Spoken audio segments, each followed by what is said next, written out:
But every organism capable of feeling pain or whatever the psychological state in question may be is a probabilistic automata, and that's implied already by the second thing as well. There's some redundancy in these axioms.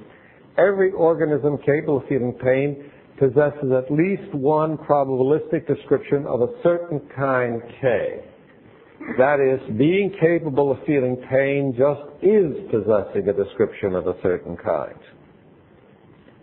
3, no organism capable of feeling pain possesses a decomposition into parts which separately possess a description of kind K.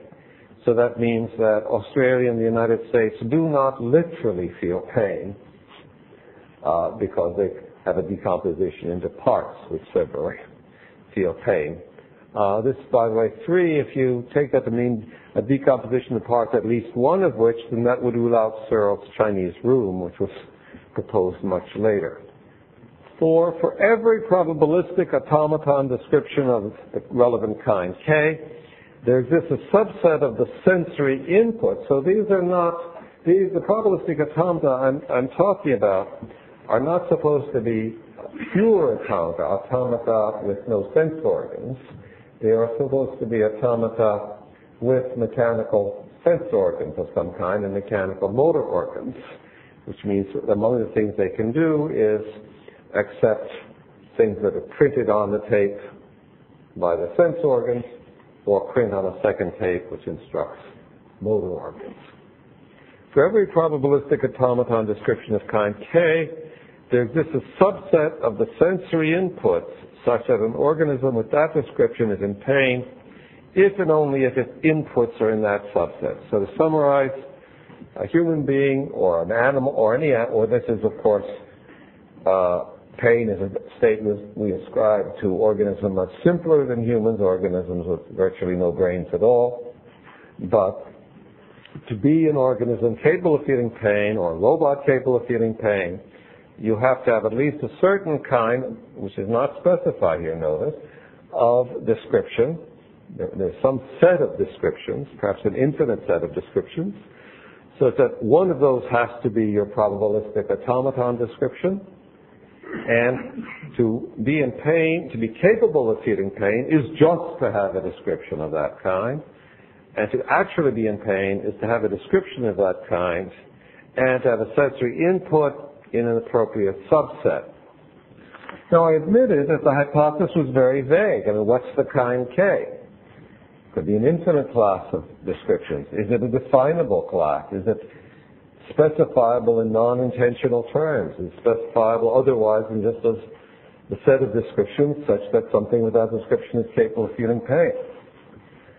I admitted that the hypothesis was very vague, but I argue that, quotes, in spite of its admitted vagueness, it is far less vague than the physical chemical state hypothesis today and far more susceptible to investigation of both a mathematical and an empirical kind, close quotes.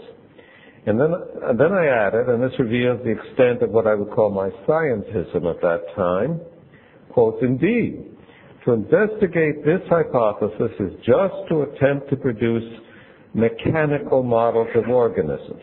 And isn't this, in a sense, just what psychology is all about? The difficult step, of course, I'm still reading from this manifesto, the difficult step, of course, will be to pass from models of specific organisms to a normal form for the psychological description of organisms. For this is what is required to make 2 and 4 precise. But this, too, seems to be an inevitable part of the program of psychology, close quotes. In a paper that ended up being published in the same year, The Mental Life of Some Machines, in that paper I closed by allowing that while the functional organization of a Turing machine or a probabilistic automaton is given by something called the machine table, the description of the functional organization of a human being, quotes, might well be something different and more complicated, end quotes. But like the paper from which I just quoted, I do not doubt that the very raison d'etre of psychology is to produce mechanical models of organisms.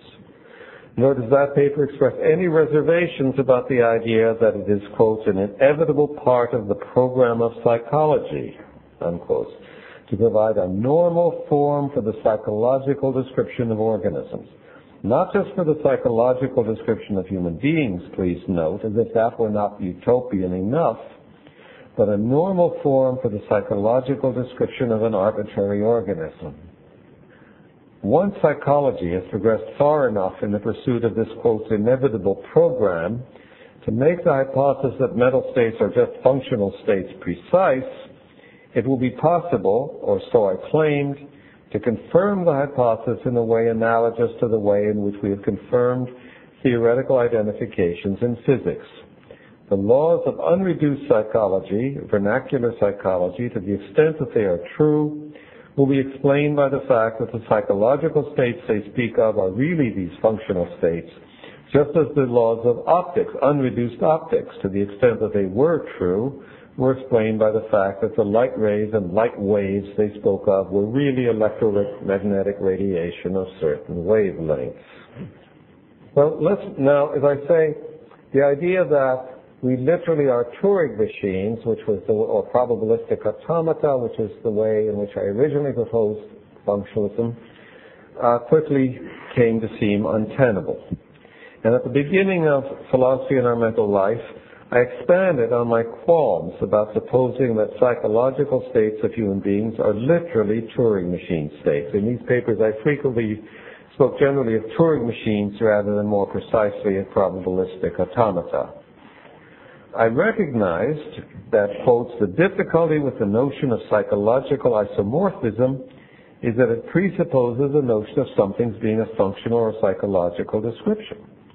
And I went on to say that it's for that reason that in my previous papers I explained the notion in terms of Turing machines.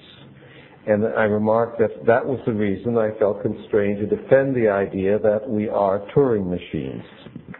Turing machines, I explained, come with a normal form for their functional description, the machine table, a standard style of program. Here's one possible, very simple explanation of what a Turing machine is. Turing machine, the name comes, this was invented by Alan Turing, after whom Turing machines are named, but first of all, they have a finite number of states. And they say, secondly, they have a tape divided into separate squares. And there it is. In addition, the machine has a scanning head. And at any one time, the machine is scanning exactly one square. There's the scanning head. So the tape can be moved either left or right one square at a time, which has the effect of causing the scanning head to either scan the next square to the right or the next square to the left of whichever square it's scanning at a given stage. It moves in discrete stages, so it also has the option, depending on instructions, of not moving. So if the tape at a given stage is scanning a particular square, as you see here, then at the next stage it may still be scanning that same square, or it may now be scanning this square. You can either think that the scanning head is moving, or more easily of the tape is shifting, or at the next stage it may be scanning this square.